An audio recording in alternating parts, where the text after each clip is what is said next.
So lovely to see everyone here tonight. Thank you so much for making the time. I think this is such a perfect topic for just after the spring equinox and just before Easter. When Laura and I were talking about this in the fall, was it? It was a while ago we were talking Yes, about this. in a few And months. yeah, and I was like, you know what? I think I can manage a guest speaking event in March, just as I'm coming back from mat leave. And that's exactly what's happened. And I was like, I think a really good one for spring would be gardening therapy. So let's schedule it. And I'm really glad it all came together. So anyway, welcome everyone. My name is Day Hagel. I am the director of Mental Health Wilderness First Aid. And what we do is we provide mental health first aid training programs. And our training programs are specifically oriented for folks who live, work, or play out in wilderness and remote areas, which is really fun. We actually have a couple of our admin staff here and a couple of previous co-facilitators, which is kind of neat, and lots of former students, which is also great, and lots of folks who, this is your first time here, so welcome to everybody. But we do a lot of work with folks who live, work, or play in remote areas, right? So lots of search and rescue folks and outdoor educators, polar guides, First Nations, tree planters, other kinds of remote industries, all kinds of folks. It's a fun program. We're just getting into the thick of it now because I'm just coming back from mat leave. It was pretty short mat leave. My baby was born January 4th, but luckily I get to do a lot of work from home too. So um, yeah, let's see. We've got Laura Whiddon here tonight, and Laura, we're very excited to have you sharing some of your master's research, and I know it's a topic that's kind of close to your heart as well, and something you're passionate about. So, Laura, I'll just read your bio as a way of introduction, and of course, you are welcome to add anything. I'm sure you'll tell us a little more throughout your presentation. Laura is a mental health advocate who has worked to serve her community through political engagement and frontline work in the Downtown Eastside, and that's in Vancouver, British Columbia, for those of you who don't know. She holds a diploma of professional counseling and a bachelor's in psychology and neuroscience. Sorry. Laura has received specialized training in nature-based feminist and narrative therapy practices. She is currently a master's of counseling student at City University, studying to become a registered clinical counselor. Seeking a closer connection to the land and a deeper knowledge of our food system, Laura began working on organic farms in 2018. After sharing her first meal of homegrown vegetables with her loved ones, she felt firsthand the powerful relationship between food and psychological well-being. This presentation will synthesize personal experience and research in the field, creating a bridge between gardening and somatic processing of trauma. Together, we will touch on the connection between food security and mental health, the benefits of sticking our hands in the dirt, what gardening does to our brains, some current research in the field, and how gardening can be used therapeutically. So we're very grateful to Laura for taking the time to be here tonight, and welcome to everyone. This is a very well-attended event. This is awesome. So well done to Laura for picking a compelling topic. Looking forward to this. So Laura has had a chance to read through, if you folks, when you registered, you had a chance to ask some questions or introduce yourself to Laura, and she has read through those things. But if folks don't mind, open up your chat for me and just introduce yourself to Laura and to each other in the chat, maybe who you are, where you are, what brought you here, how your garden's looking, whatever you would like to share in that chat, please do that. As you can see, you will have gotten a notification when you chimed in tonight. We are recording this event and we are planning to edit it and post it to social after. That being said, if you ask a question or if you make a public comment and you decide after the fact that maybe it was a little personal or something and you don't want it to be part of the public recording, please feel free to just tell me that, shoot me an email, and if you do that in the next couple of days, I'll make sure that that doesn't make it into the way of a public posting if that's of request. I am also here to support with any tech issues or etc. in the background while Laura's kind of running the show for us here. So not sure how much Laura is going to be monitoring the chat herself, but I will certainly be monitoring the chat and seeing how everyone, anything that you have to say, or if you have any questions in the background, please feel free to direct message me as opposed to Laura. Anything else here? As always, the guest speaker's views are her own and may or may not reflect the views of Mental Health Wilderness First Aid. And without further ado, I will pass it over to Laura. Thank you so much for being here. We're very excited to have you. Thank you, Day. I'm very excited to be here. Thank you for the awesome introduction. I will definitely be doing my best to check the chat as much as possible, but as you said, I will be also in presenter mode, so I will do my very best. But so excited to see you all. I'm very happy to see your lovely faces and some familiar faces as well. Thank you so much for coming and supporting me. And all the people I'm not familiar with, thank you so much for joining and coming to hear my mini TED Talk. I hope you enjoy listening to my voice for a better part of an hour and a half.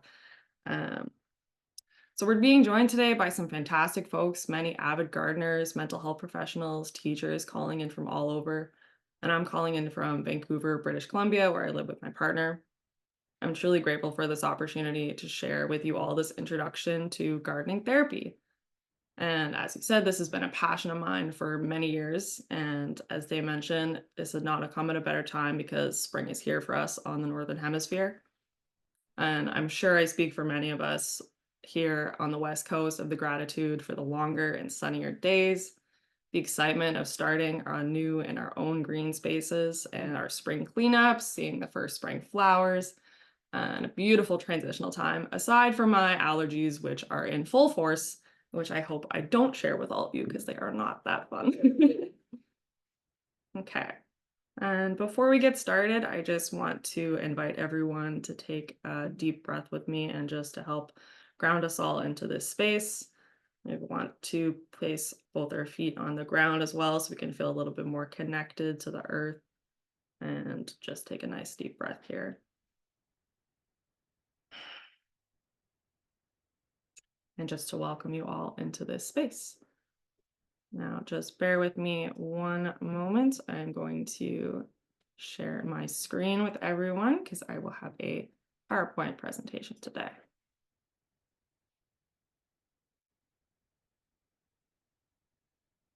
Okay. Hopefully that looks good to everyone. If you have any issues or any tech things that are coming up, I'll try to do my best to fix those. But hopefully you can all see. And without further ado, so I would like to start off this talk with a land acknowledgement, as I'm going to be speaking about land-based work.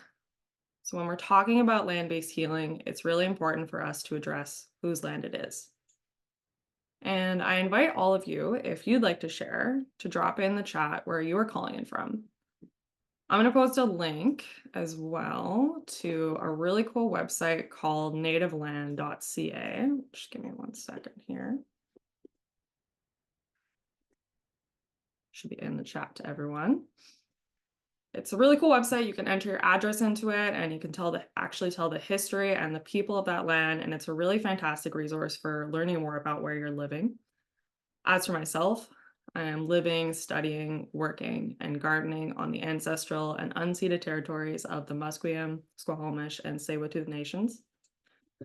And as a second-generation immigrant and settler to these lands, I am continuing to learn and question and challenge a lot of the dominant Western colonial views, especially in regards to the soil, planting, growing food, food security, our relationship to plants, the seasonal cycle, and our role in it. And this is something I invite you to keep in mind while we go through this presentation together. To hold some space and curiosity for what comes up for you when we are talking about relationship or trauma work and healing.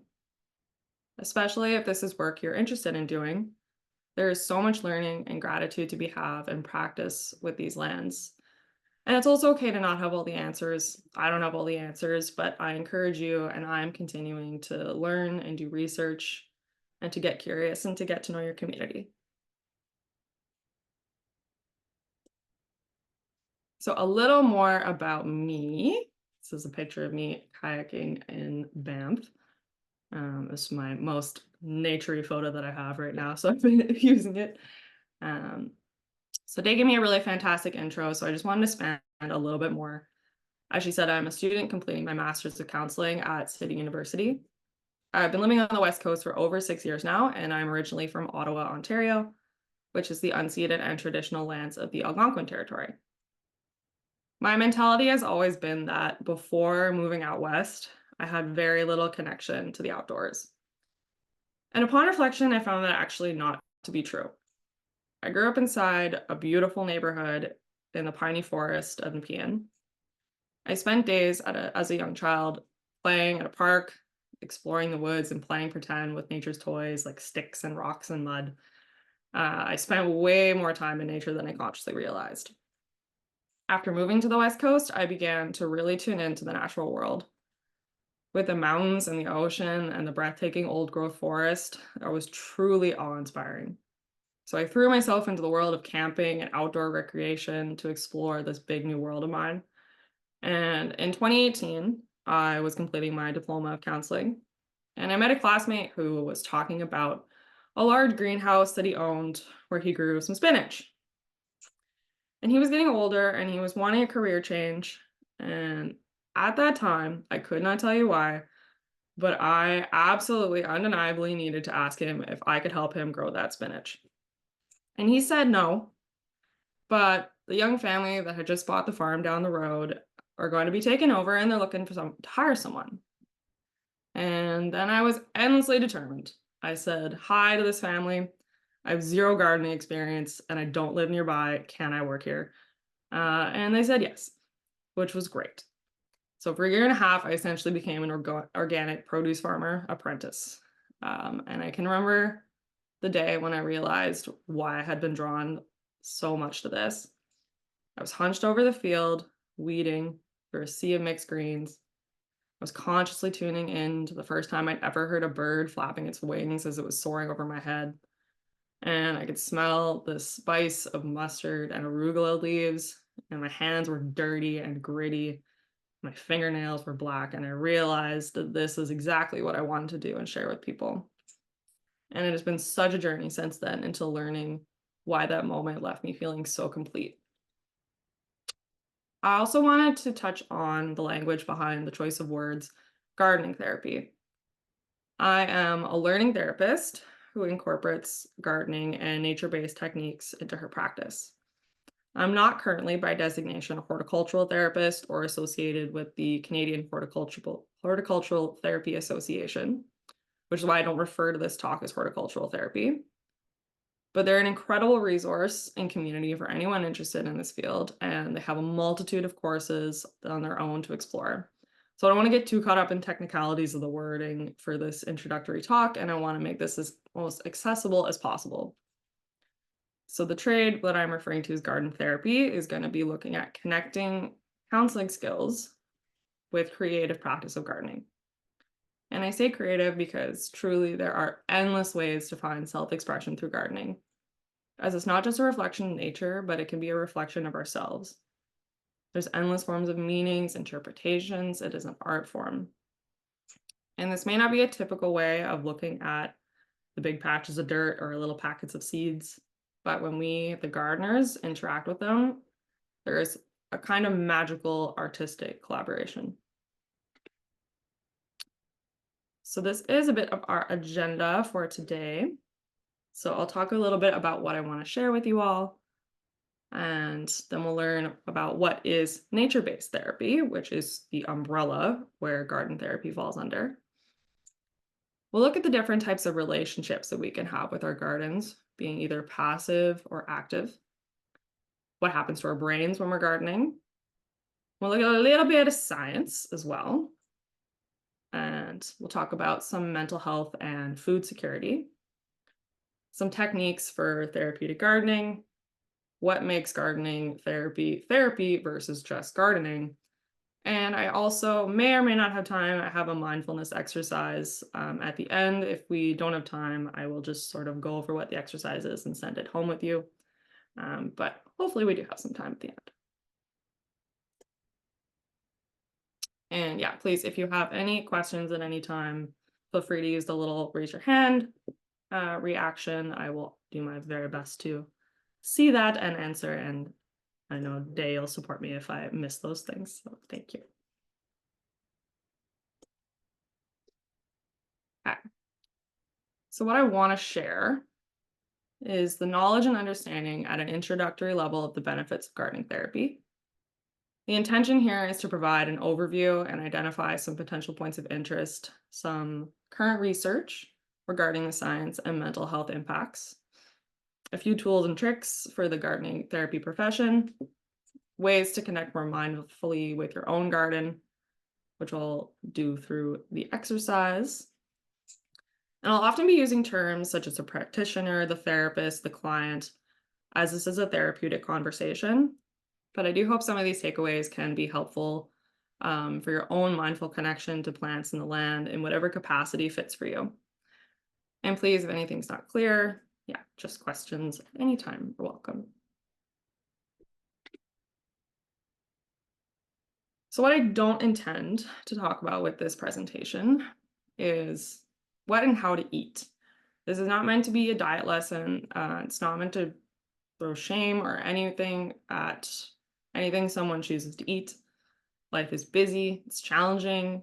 I will be talking about food security for a little bit, but food is food and green spaces are not accessible to all. So I really want to acknowledge that. How to garden, because there's a million and one ways to garden, and how to be healthy, because the same as above, there's a million and one ways to do that. And this won't be a big science lesson. I'll reflect on a little bit of interesting research regarding soil, our microbiome, and us, but I'll be approaching this more as an interested learner and not as a scientist. Okay, so what is nature-based therapy? So as I said before, gardening therapy falls under the umbrella of nature-based therapy practices. So I wanted to start here without giving an understanding to what that means.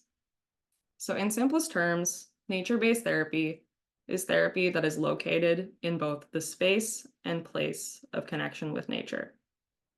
Space referring to the physical space of where you are, and place meaning what that space creates. For example, what the setting is, what you're feeling, what the context is. And this is something that is generally dependent on the client or you, what their comfort level with nature is, their relationship with nature, and whatever needs to meet their needs.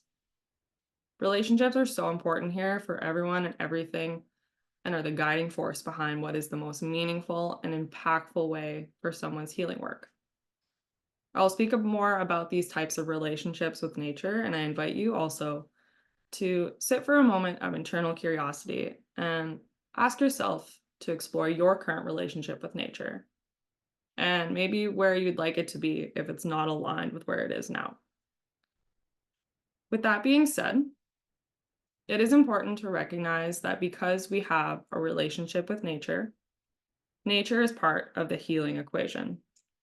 You are both in nature and with nature simultaneously, which makes nature a co-facilitator and a co-creator with you.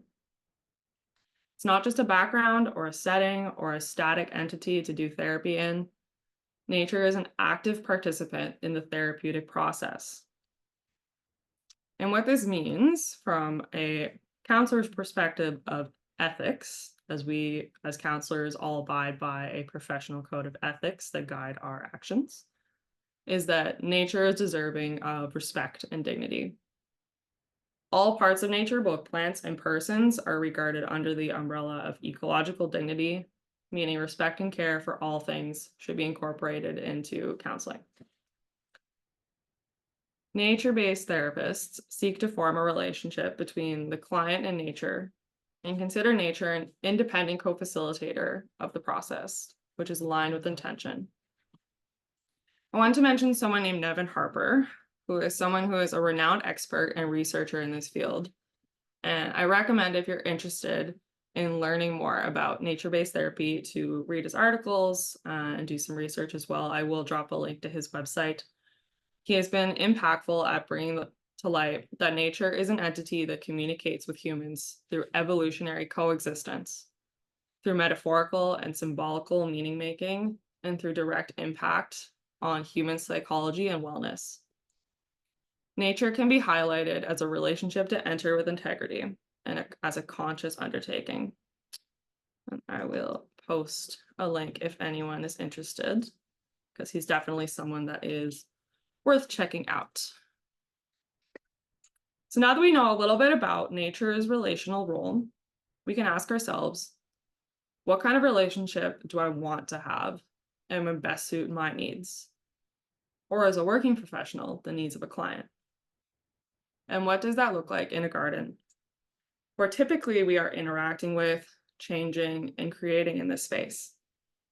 What we'll look at now are two types of relationships: a passive relationship and an active relationship.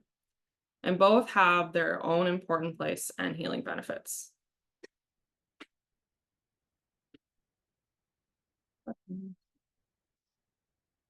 Okay, so first we'll look at what a passive relationship is.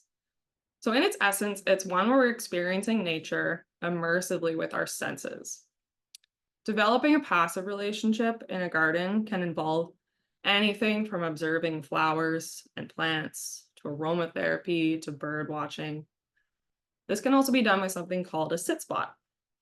And a sit spot is a place in nature, generally nearby nature, that is easily accessible to you or the client, ideally a place that can be returned to over and over again. In gardening therapy, this could be a nearby community garden, botanical garden, a maintained patch of flowers at a nearby park, or a therapeutic gardening center.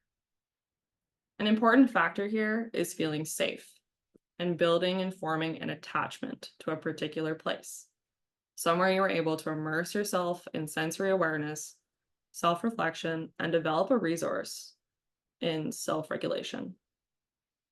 There's so much good healing work that can be done just by observing plants, the way they change and develop over time, how seasonal transitions affect them, the cycle of dormancy and growth. There are endless metaphors we can find in the garden. So when is a passive relationship with gardening more applicable? Everyone is different and will be able to access healing through different ways. And this is just one of the ways. Someone may have limited or no access to a garden plot on their property or neighborhood. Someone may be facing psychological or physical barriers that make it challenging to actively participate in gardening, but still benefit from the immersive sensory experience. Someone may not be ready or feel comfortable or confident to begin gardening, and therefore they might want to be an observational learner first. Or maybe that's just what nature calls for in that particular moment. So, an active role or an active relationship might be more what we think of when we envision the role of a gardener. Someone who's digging in the soil, getting their hands dirty, weeding, pruning, planting, all the activities that we know and love that involve our bodies. This is where we are co-creating with the earth. We're actively participating in the process of food cycles. We are assisting nature, while in turn, it is assisting us. With an active relationship, the garden can become a place of self-expression, an outcome of our care and nurture. And it can even feel as though it's a part of our sense of identity because we've put so much into it. The relationship is reciprocal, though this does not mean that we are in control of everything. Nature is still very much an entity that we cannot control, which is why we call ourselves co-creators. These relationships, passive and active, are not static. One can move back and forth between them. And it is truly based on what is the most meaningful and accessible thing to you or the client in that moment. They both facilitate the development of attachments, which is the foundation of secure relationships, which we'll talk more about later.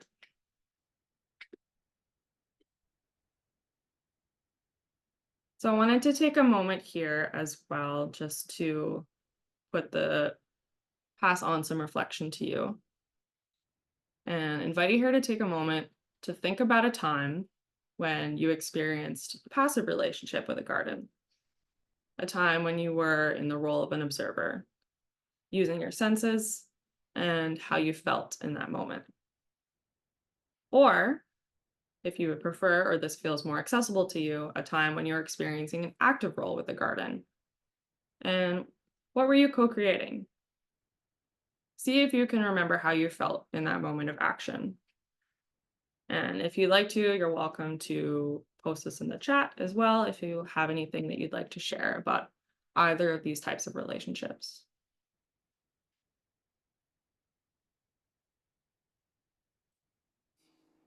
Are you inviting folks to unmute as well, or just to personally reflect or drop in the chat? Yeah, absolutely. If anyone wants to share and unmute, that's very welcomed as well.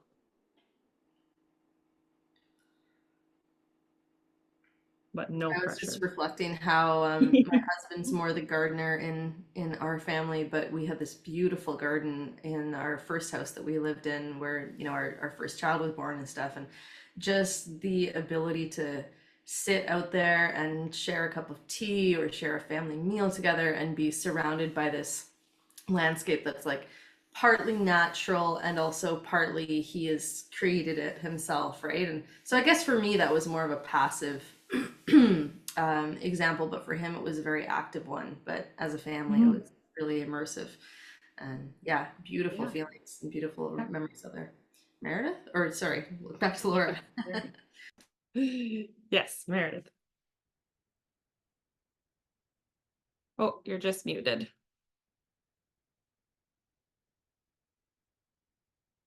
Come on, there we go. Last fall I had picked up a bunch of tulip and daffodil bulbs that I wanted to plant. And it was a time that I was feeling a bit of extra stress. And so even being out late in the evening, the feeling of plunging my hands deep into the earth and digging holes and putting those bulbs in was really healing in that moment. Beautiful. Thank you so much for sharing. Sierra. I see I it. remember I was volunteering on a farm in Brazil, and it was in the hot summer tropical heat, probably 40 degrees plus. And we were replanting some of the native trees that had been lost to deforestation. And it was pretty amazing to be fully in the present moment. And it was kind of a blood, sweat, and tears contribution to the land, in which, your body's just like pelting with sweat because it's so hot. It's that tropical, like 98% humidity heat. It's that the height of daytime, but you feel so connected to the land, knowing that you're actively contributing to repopulating this native flora. And it felt really humbling and really empowering and really inspiring all at once, even though it was such difficult work. That backbreaking labor of digging these meter deep holes. It was so cool to be not just thinking about ways that you can actively help out, but actively doing something. It felt really peaceful. Yeah. I love that. Thank you for sharing. These all sound like very beautiful and healing experiences. Vivian, did you want to say something as well? Sure. So about 2 years ago, I rolled a quad on my neck and I sustained a very serious concussion. And prior to that, I never gardened before in my life.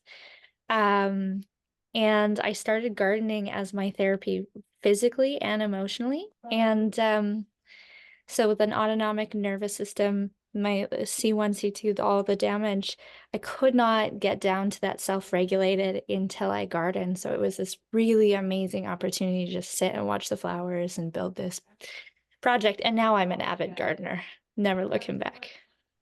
I love it.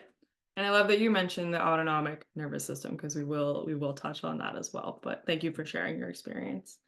I will keep going, but please, if anyone has more to share and other experiences to share, please do post them in the chat and I will absolutely read them. Okay.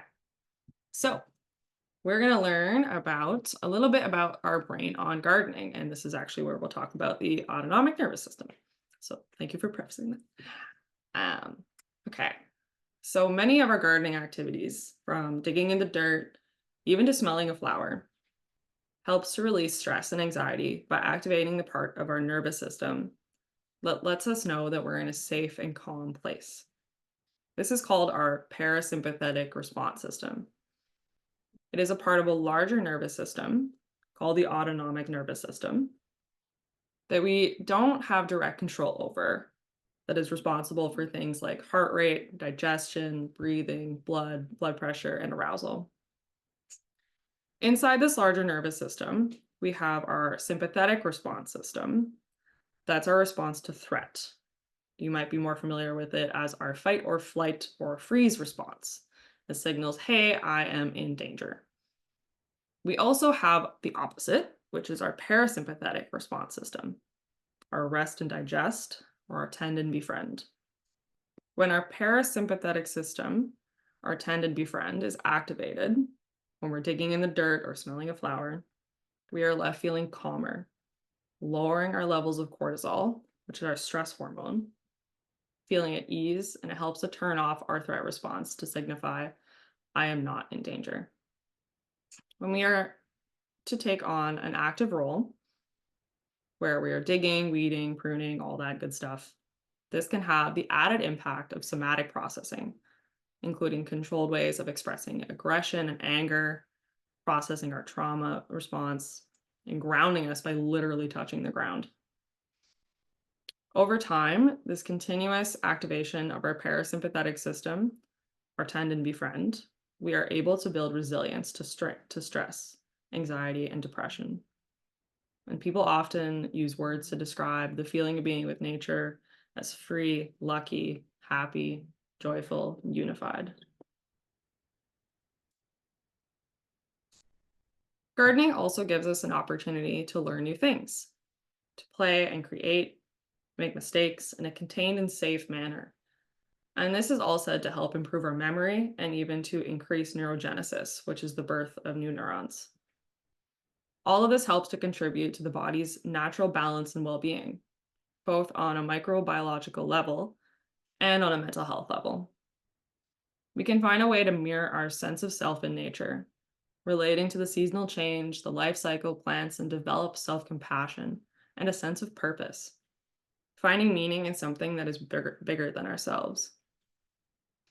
One study that I'll highlight, which is a research article by Lily Joshko and her team, who studied depression score changes in young psychosomatic hospital patients, so those that were experiencing some physical symptoms after their scores after interacting with nature through therapeutic gardens. What was revealed as important to these patients was the setting and the accessibility of the therapeutic space, the support of the environment, their sense of purpose, and doing something meaningful. Specifically, in helping to work with these individuals experiencing depression, having a space that was serene and secluded, which acted as a place of refuge and security, significantly decreased their depression scores. They found a place to learn to self-regulate and to find purpose. This is my teeny weeny itty bitty science lesson for you all, because I'm going to be talking about teeny weeny itty bitty things, which is a little bit of the science about our bodies and the billions of tiny organisms that live inside us, which is the microbiota, which is the microorganisms. So I'll be using a couple words here: microbiota, meaning our bacterial comrades that are living within us, as well in our environment, and the microbiome, referring to the environment in which they live. There's currently a lot of research being done, including how diet and where diet comes from shapes our microbiome. We have us, the host, and our bacterial microbiome coming together to form one big superorganism. And there is still so much that we don't know, but what we do know is that exposure to bacteria is important. It helps with so much of our aspects of human functioning, such as wound healing, cell renewal, homeostasis, finding our internal balance, and our mental health. I'll share with you a couple of studies of interest regarding the influence of gardening on our microbiology. And again, I want to say that I am approaching this as an interested learner and not as a scientist, so I do not have all the answers. And I would also love to know if any of you have any information or additions to this info and would love to share in the chat or raise your hand as well, because I am always open to learning and very interested. In the garden soil ecosystem, like a human gut ecosystem, there is a plethora of bacteria, fungi, nutrients, and their metabolites. And I think it's worth mentioning and connecting with our gardening relationships. Our mental health and gut health are so deeply connected that we can't not talk about it a little bit. In comparison to human history, we have very little interaction with soil these days. Historically, soil and us tended to evolve together. And agriculture wound up really changing our microbial composition because we've changed the way we interact with nature. So in this first article, which is Marina Brown and her team, they were conducting a study to determine if gardening families and non-gardening families had different microbial compositions by testing if there were any similarities between the soil composition they were working in and their bio waste, aka their poop. And they did. They found a direct connection between the gardening family members' microbiomes and soil microbiomes. What was interesting to read, and this came up in some other studies I read, was that family members, roommates, anyone in the same household tended to share similar microbiota, and even with their pets, they would share this. The study also highlighted that individuals living in more rural areas tended to have a more rich bacterial composition than those living in the cities, and possibly reflecting closer to what we have had throughout human history. And that there was a direct connection between eating a variety of fruits and vegetables and having a greater gut bacteria diversity. I was also asked a question. I cannot remember who asked this question, but it sent me on a rabbit hole of whether or not wearing gardening gloves will impact the transmission of bacteria, specifically one called Mycobacterium vaccae, which I do hope I am saying correctly. And this is a bacteria that's found in soil and is said to be anti-inflammatory and stress-reducing. So this led me to explore some research, one of which was a study by Gwen Moyrich and her team, working to discover if soil bacteria stays on a gardener's skin after contact. And the study showed that this was the case. However, it did disappear after 12 hours of no contact. The researchers hypothesized that implementing a daily gardening routine with frequent exposure could have an impact on our health. So it seems in short, yes, transmission of bacteria does appear with soil to skin contact. However, whether or not the transmission is long lasting is yet to be determined. I would say that if you're digging in the garden, holding dirt, gloves or no gloves, you'll be breathing in, touching, and eventually maybe eating its composition.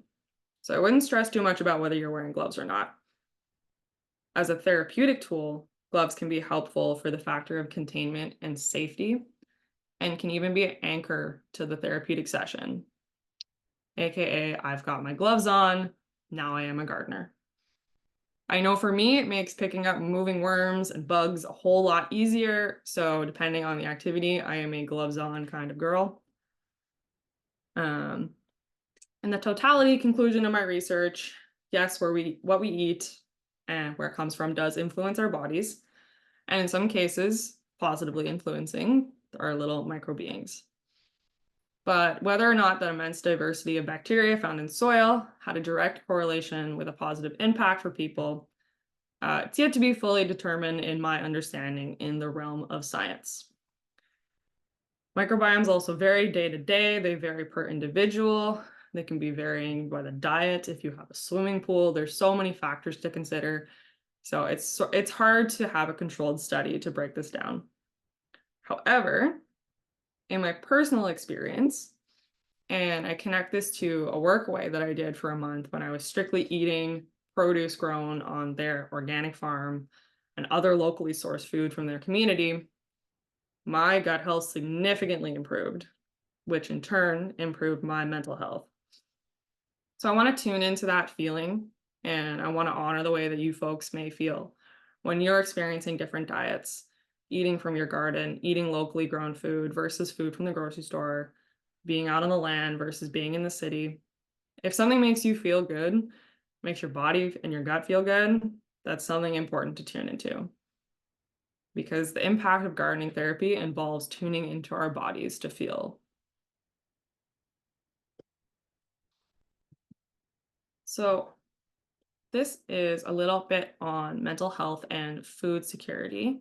And maybe I should pause and see if there are also any burning questions or comments before I continue on, which you're welcome to raise your hand or put in the chat. I had kind of a maybe outside the scope of your research, Laura, but when you were saying about how microbiota can be, I don't remember exactly what the terminology is that you're using, but basically you can detect like a connection between the microbiota of someone living and gardening in a space and the microbiota of the soil. And I was like, I know some of my friends have done humanure composting, and I don't know if that would, I mean, I imagine that it would, but increase that relationship with the microbiota of the soil. It just occurred to me. I don't know if you've done any interest in that whatsoever. Yeah, I haven't specifically looked into that, but I would say comparatively to the other studies I was looking at that yes, that definitely would make an impact. So like whatever you are interacting with on a regular basis is going to have some form of impact. Um, but it also depends like what is in that soil, what is in that compost, and have it tested basically to be able to actually tell what you are putting into your body. But I would say as a safe bet, like yes, it will definitely have an impact. Whether it is positive or negative not is yet to be determined. It's here. Have you heard that there's issues with us using glyphosate or other sort of chemicals in traditional forms of agriculture and that impacting the soil health and the micro bacteria in the soil and thus impacting our gut health? It's something I've been hearing a lot about lately, and I wonder if it's something you've stumbled upon in your research at all. Not yet, but I would absolutely agree that that is something that will be impacting. Any kind of chemical is going to impact the bacterial composition of our soil.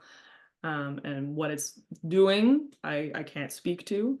But it'd be a really interesting avenue, and I will definitely be looking into more of that in the future. You could send me some of those articles that you're talking Yeah, about. absolutely. Will do.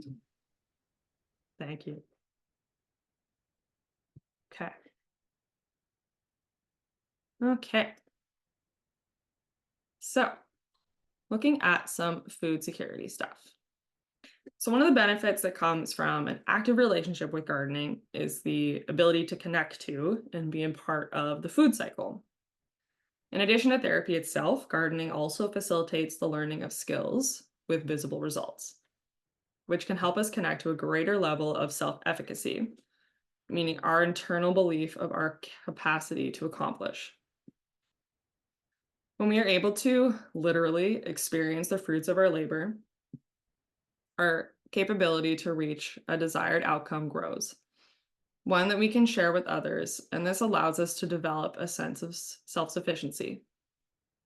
When we teach clients the skills to build reliable ways in obtaining their own food, they experience self reliance and confidence, which has the potential to help with food security.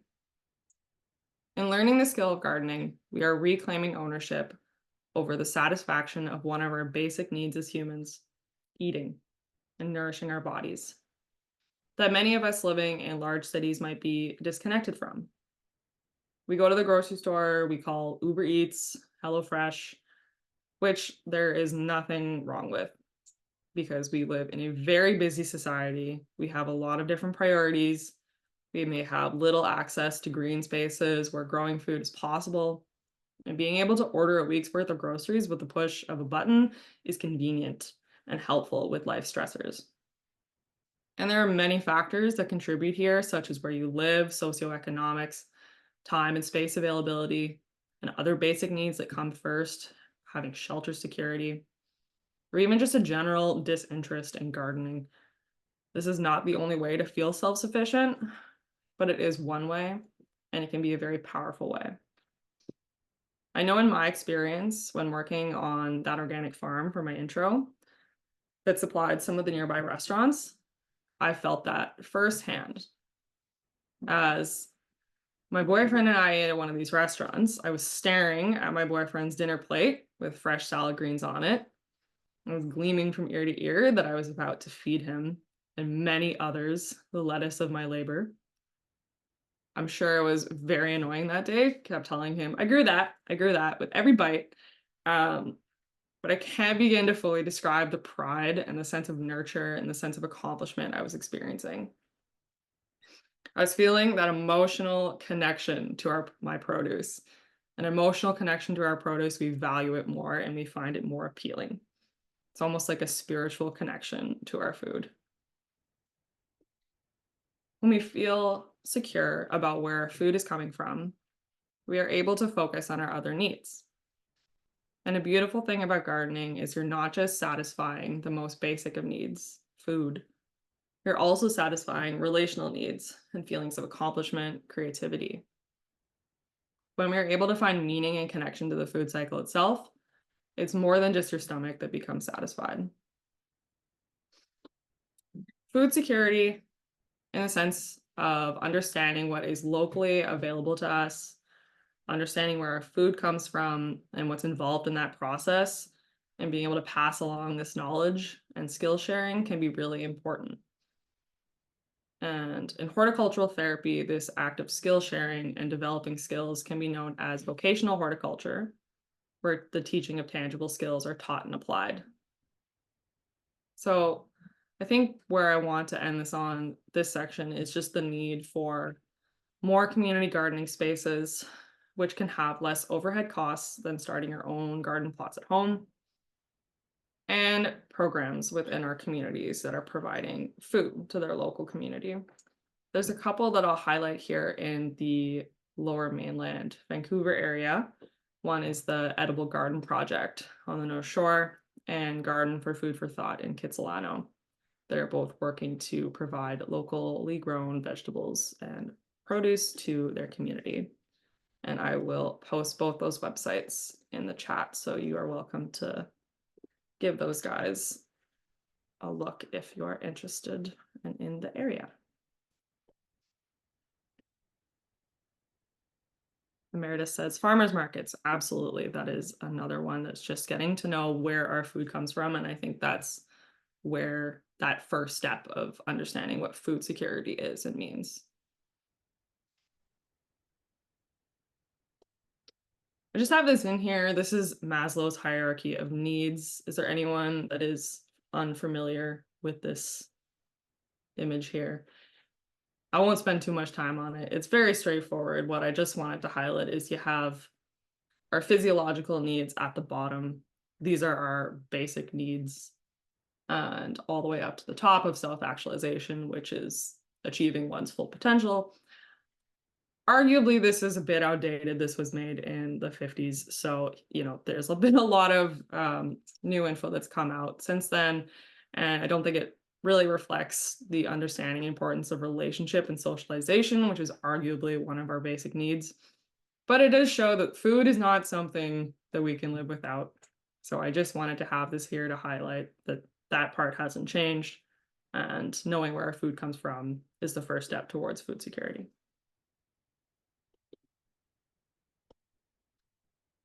Okay, so now we'll move back into a more therapeutic space.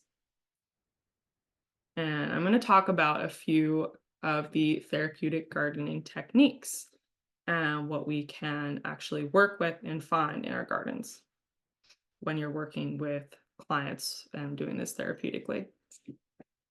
So one of the techniques is using metaphors. Metaphors provide a simple way to understand complex reasoning, which can help us to process information, help us with memory, and find deeper meaning. For example, seeing a small tree that's growing from the stump of another may represent perseverance through the struggles in life. Or watching that one seed finally decide to sprout after weeks of you staring at your empty pile of dirt may represent a late bloomer who has finally sprung into action. Metaphors are endlessly available in nature. We can learn so much from plants, what they do to heal themselves, protect themselves, patch themselves, how they transition with the seasons, and how we can find encouragement, noting that nothing blooms all year round. This is a quote that I love. The tool of meaning making. What meaning can we connect with in the garden? In an active relationship, when we are connecting ourselves to a patch of dirt, every action has the ability to provide meaning and intention. What does the soil represent? What does the plant you've chosen represent? What about the shovel, or the moving of the earth, or the rocks that you've been removing, the fertilizer you've added? The tomato seedling that is now grown too large and is slumped over from the weight of itself needs support. In a more passive approach, the therapeutic goals can look like more like tuning into the emotions that are elicited from observing nature, finding personal connection, exploring metaphors and how one may see themselves in the garden, and really letting the natural world be their teacher.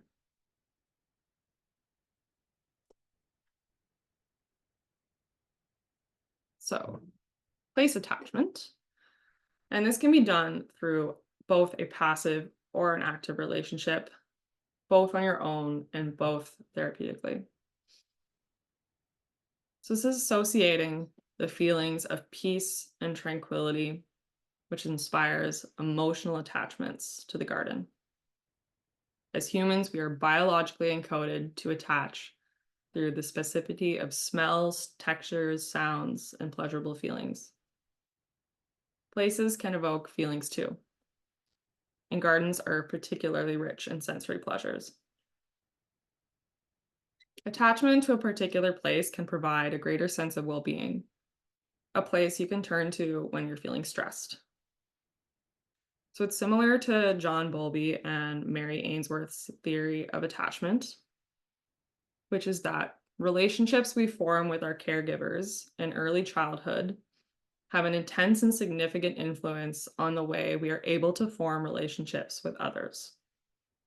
Developing an attachment to a natural place can provide a form of secure attachment, where one can learn to feel safe and contained, trust and admiration, and know that this is a place to turn to when you need to regulate, because nature can co-regulate with you. The garden is not a place to judge you. It will not harm you. It won't show you aggression or shame, and you can take as little or as long as you'd like to get to know it. So why do we feel this place attachment?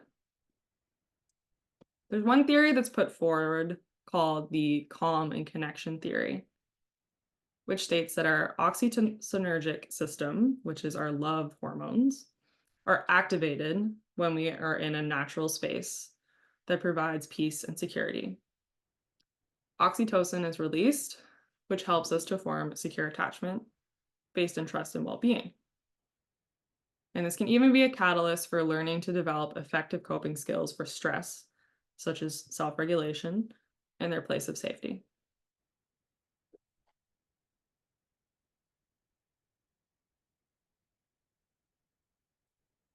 Trauma processing.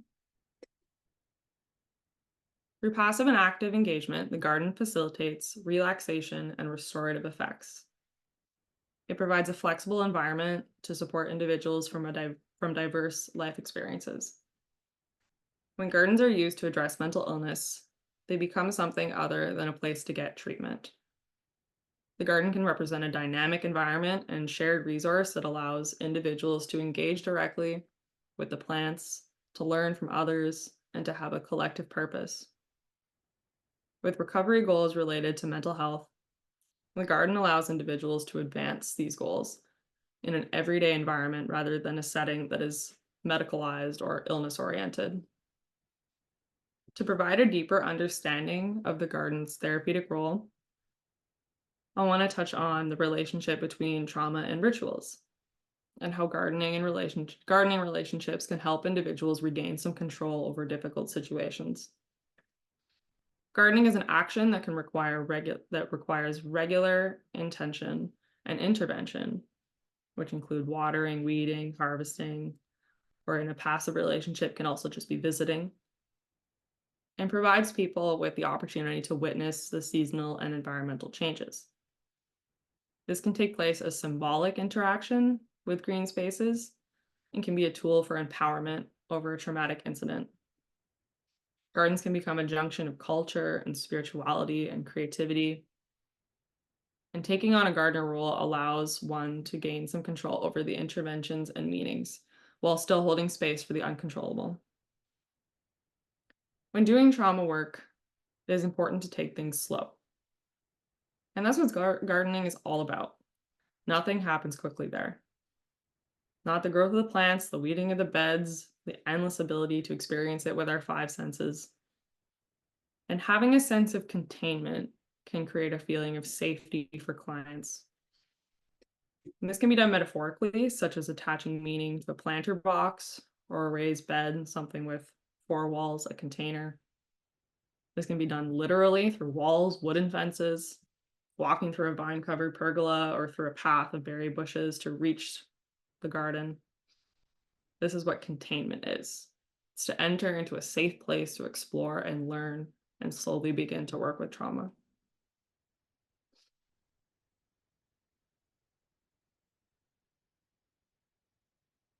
Okay. So what is the difference between therapeutic gardening and just gardening? So you can absolutely still benefit from the healing powers of gardening by just gardening. There is still the physical and brain benefits, they will still be there. But I do want to highlight the difference here between gardening and therapeutic gardening, or what you might refer to as therapeutic horticulture. And what I've kind of come up with as my definition of what gardening therapy is an integrative approach that uses nature-based somatic, which is relating to our body, and sensory processing interventions for personal well-being. So typically what this might look like is you're working with a counselor or a social worker or horticultural therapist or a nurse or any other type of mental health professional. This is likely someone who is trained to use therapeutic interventions, trained with specific goal setting and wellness objectives, progress tracking, note-taking, trauma-informed care, and of course, gardening experience. It is intended to be integrative with therapeutic approaches, which can mean clients' healing journeys are also being integrated with talk therapy sessions, internal reflection such as journaling, or even mindfulness exercises.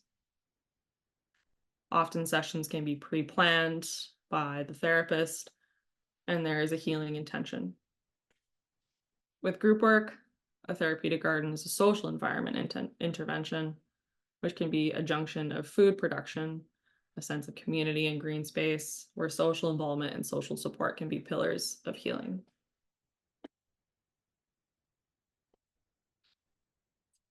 So with that in mind, there's also so many ways to become a gardening therapist. There's so many paths to get here, and I want to just highlight what is important is to just be clear and communicate your experience. If this is something you're interested in, if this is a field of work that you'd like to do, is just to talk about your experience, what your training is, finding a title that works for you. As I said at the very beginning, I'm not associated with the Canadian Horticultural Therapy Association yet, but I will be at some point. And for now, gardening therapist, it fits my career. I like the way it sounds. I like the way it feels. It fits my history, and that's what I have gone with. There's also more than one way to join. You can be a counselor, gardeners of trauma-informed care, contract workers, hospitals. There's lots of trainings out there as well. And I think this is my last link, but I'm going to drop one more to the Mitchell Hewson course on horticultural therapy, because it's one of the most immersive online courses that is out there. So it's really easy and accessible to get to because it can be accessed by anyone in Canada. I don't think outside of Canada, just for ethical reasons, but anyone in Canada, it's doing it online, goes through the whole process of becoming a horticultural therapist. So I will post the link to that one.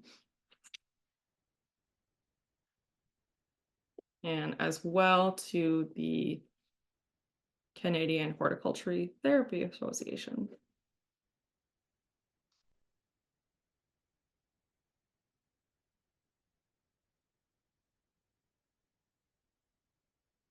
Okay. So, what can a therapeutic garden look like?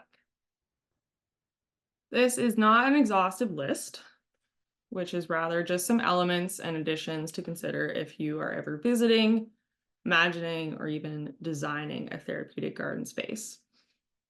Something that's stimulating the five senses. So something with sound, sight, smell, taste, feelings. A space that is contained. So something with shrubs, wooden fences, planter boxes, paths, raised beds. Having both natural and man-made elements, so possibly with water features, areas for rest and reflection, like a hammock, benches, bird baths, and feeders, flower gardens, food gardens. It can have areas to release aggression, so places to dig patches of soil, places you can kill weeds. I mean, I'm sure you can kill weeds throughout the whole place, but pruning, there's so many healthy avenues of aggression release. And a way to welcome people into the space. So something like a forest path or a stone walkway. And looking at accessibility. So to make gardens that are accessible for all, there are some key elements that help lower barriers for individuals who may have physical or mental limitations. They can include the design, so having a large path that is clearly defined, the use of signage and braille, adding elements such as hard and soft landscaping, a rainbow of colors and pleasing sensory stimuli, smooth and rough textures, audible information or applications that can be accessed on mobile devices. Areas can also be designated to different senses, so a garden of smell, garden of taste, a garden of touch. There's some awesome programs that are out there. Stevens Place in Washington, Providence Farm and Cowichan Valley, serving those with mental health challenges. And even at the Vancouver General Hospital, as I mentioned, which has been great at teaching vocational skills. And there are so many more, which I invite you, if you know some in your area, to please post in the chat, because I would love to research and learn more about everything that's accessible to people. So with the use of these therapeutic sensory gardens, there are spaces where everyone can access the healing.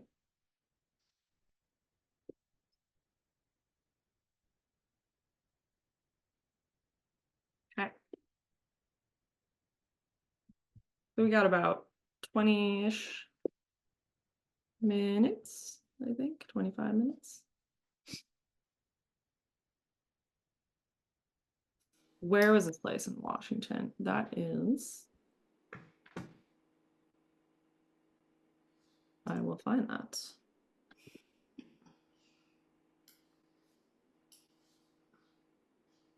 It's in Vancouver, Washington.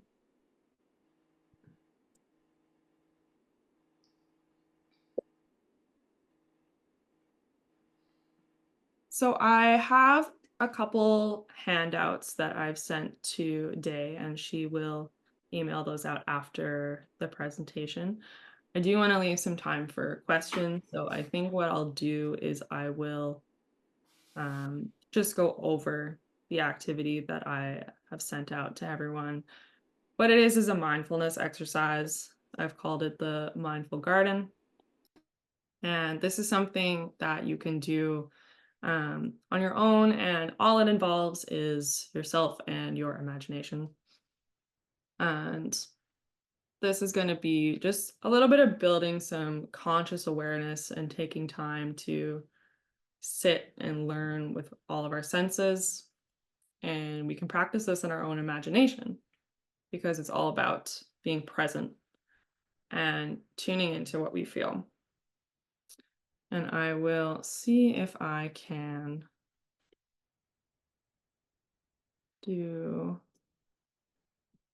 stop sharing for a moment.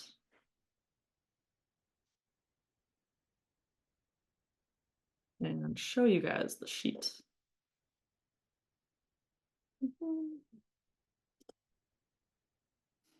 Did you want me to drop it in the chat for everyone right now as well, Laura? You know what? If that is more accessible, that is great. Maybe both. Maybe both. but, Let's do both. I like sure. both. I'll just drop it so folks have it if they want. Yes. Okay.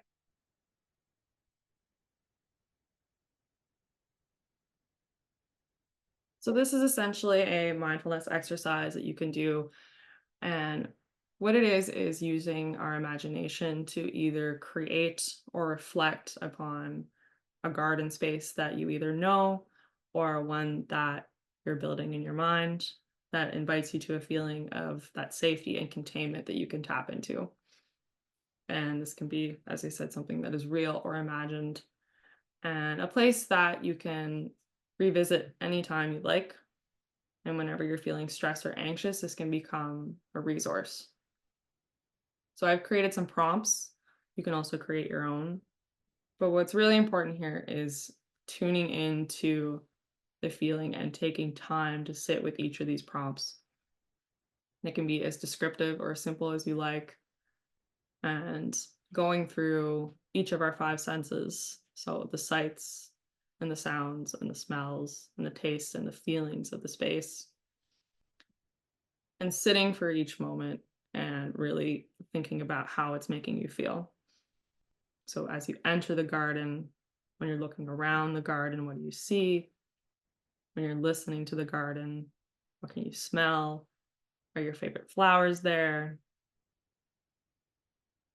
Is there anything you can taste, anything you can eat? And how does it feel to be in there? So I'll send this home, which you can do at your leisure. And that is basically the end. But I will post my contact email in here as well. But I would love to open this up to questions if anyone has any. Just grabbing my contact email. Laura, you've done a great job with time management. I wonder, this is completely up to you, but I wonder if a quick breakout room to let folks discuss and then come back together. Yeah. Maybe folks could think about like a garden that's in their memory and use some of your questions on the handout as references to chat about for a minute and then come back together and discuss as a big group, or what are you feeling? Yes, I love that. Let's do that if everyone is comfortable with that. Are you good to set those up, or would you like me to? I can definitely set those up. And if you folks are into it, we'll invite you to participate. If you do need to keep your video off or you're doing something else, that's completely fine. I'll try to put folks in a large enough group that it won't be too bad if one or two people can't participate. How about, there we go. What do you think, Laura? Maybe just 5 minutes? Yeah, we'll get everyone chatting for 5 minutes, and then we'll bring them back and have a little time for questions. We had the most lovely conversation about childhood gardens and like our memories of childhood gardens and our connections that we formed like with family members and with the space of the garden. And I started thinking about like how my sons are going to remember their papa's garden, that they're in and out of right now. And I was thinking about what you were talking about with attachment too, Laura, and with like community gardens and community connection and how even outside of like a designated therapeutic space, like those things are naturally therapeutic. Like, oh gosh, we just had such a good chat. So thanks for making time. That's so good. Yeah, community gardens can be a great hub for that, and I think as my counselor brain is always thinking about how to maintain client confidentiality and safety for that person. So as a space for one-on-one, very like deep counseling therapeutic work, I don't think like a community garden space is the best space for that, but as a hub for socializing and building skills and just getting those benefits from gardening, it's a beautiful, beautiful place and makes it way more accessible for people who might not have it in their neighborhoods or their communities or at their house. There's a question I think you answered, Day, but it was foraging be part of gardening therapy in a way. And I think absolutely, I think use what is a resource that's available to you. It can be maybe more part of a nature-based therapy rather than specifically gardening therapy. But if you find a way to interact with that land, or you can have a passive relationship there, and I think that can be just as great. use what is available to you and the resources you have. This is the way I would answer that. And yeah, any other burning questions? We'll do a hard out at 7, folks, but just because we like to honor people's time, and no one likes when you don't know when things are gonna trail off. But yeah, it's a great opportunity for some discussion or some of those questions. What were other folks talking about in your breakout rooms? I'd love to hear.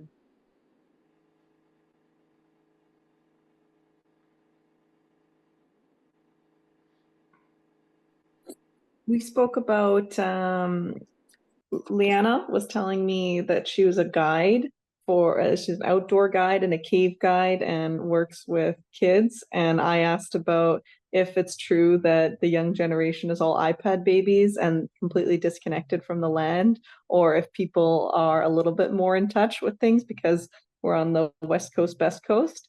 And we had an interesting discussion about how it's really dependent on people's families and your individual motivation, and how there are some great places on Vancouver Island or in Vancouver proper, kind of gardening centers, or she talked about was Butterfly World. Ooh. Yeah, Butterfly World. Butterfly World and Coombs. Yeah. Exactly. And that's I've now decided where I want to go on my next vacation. To have butterflies land on you sounds pretty majestic.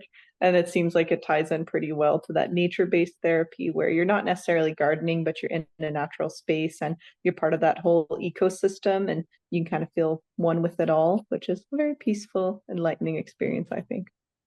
Beautiful. I love that. And Butterfly World sounds very peaceful and very magical, and I would like to visit there. Love that. There was something you were talking about earlier, Laura, about like the idea of controlling the controllables and then letting the uncontrollables be, and how you can encounter both when you do something like gardening. And it just reminded me of, I mean, gardening's so connected to other forms of like nature-based therapy, right? But there is something about gardening. There's an aspect of, like you're talking about, like active practice. Like you can control some things, and that is the purpose of actually engaging in a gardening relationship. Is that you are an active, I don't know, maybe participant or something like that. But like there's something about you working the land or having an influence over the land, and not just receiving from nature. And it reminded me of this quote that's something like paradise is a walled garden. Like even if you think back to like the old stories about Garden of Eden, right? And the paradisical place is described as a garden, which is a natural space, but it does have a wall around it, right? So it's that balance of order and chaos, or nature and culture. And it just strikes me that gardening is very much like that. It's very much bringing people into that intersection where they have control and they're also, in a place where they're not in control. And that's a beautiful therapeutic space. Anyway, that's just my kind of philosophical brain going off, but Yeah, no, I like that. It's very much like a conversation, like you're giving something and it's giving something back, and you can't really fully control the outcome of you're going to be given back. So, but it also teaches just a lot about understanding and compassion and just being able to work with something. And I think it's such a powerful tool there. But I didn't catch that day. sorry, my mom came in with the baby and I just had to tell her again in 7 minutes. Love that. Any other questions before we part ways for the evening? I want to thank you all so much for listening and sticking around to the end and listening to me talk for an hour. And I really appreciate everyone's attendance and attention. I'm very grateful for this opportunity. I don't want to put you on the spot, Isolde, but if you want to share, I'm curious because I know you do work with newcomers to Canada, and I'm curious if gardening has come up in that at all, or if you do a personal gardening or what. So, I have my personal garden therapy that I start my tomato plants, and a lot of them that I just give away to people later on, because in Alberta the gardening is very short, and you have to start inside. But we also have a women's group, and we did some seeding on like beginning of the month, and the ladies were so excited, and like all the seeds disappeared on us. And I thought, well, I guess they stuffed at some point so many seeds in there because they got so excited and they wanted to learn, how do you do this and when do you put it outside? And it was just really awesome. And I think for newcomers, this whole gardening and connecting to the soil and the earth has a whole different quality, because often, like refugees, they don't choose necessarily to come here, and then being grounded in something that gives them, the experience of planting something, and they also reconnect, because a lot of them did that at some point in their life. That they did gardening back home, and of course it looked different because they come from Congo and from who knows where. But it's always exciting to see them reconnect with the past, and also kind of, work with the present and the future in a way. And some people really get into it, and they keep asking, and we have a WhatsApp group, and people sending pictures, and it's very exciting, and I think for newcomers very special. I guess I have to turn the light on. It's all almost dark here. Well, and what an interesting way of literally connecting with a new land if you are moving forward. And yeah, interesting. Thanks for sharing that. Yeah, that's wonderful work that you're doing. Thank you so much for being here, everybody, and participating in discussion. It's wonderful to see some of you again. It's wonderful to see some new faces. Please, come to other guest speaking events or check out a course sometime if you're interested. But I love having these opportunities for folks to come together and to come back together, because in the past it used to be that we would run the courses and it was kind of a one and done, right? We would never see you again. And now I really like seeing some old faces that come back, and some folks come to every single event, and that's lovely too. But yeah, keep connected. We've got some other good ones coming up this spring. And Laura, thank you so very much for volunteering your time to be here. I know this is an issue that's close to your heart, and also something that you're putting a lot of effort into towards your own master's research, which is cool. And it has been great to have you helping out in some of the programs as well. So thank you so much, everyone. We will allow you to go off to your evenings. I will send out a notification when the video is ready and posted, and let's give Laura a round of applause. Good luck with good luck with the rest of your degree. When are you thinking you'll convocate? Oh gosh. Is that a bad question? It'll be at least a year, but it's on to the practical applications now, and less class time. So I'm excited to get all of that under my belt. Yes, yeah. Hopefully the more fun part, maybe the more heart tuggy part too. Yeah. Beautiful. Well, thank you so much. Laura's dropped her email in the chat in case folks want, and I'll also send it out in the email too. And have a good night.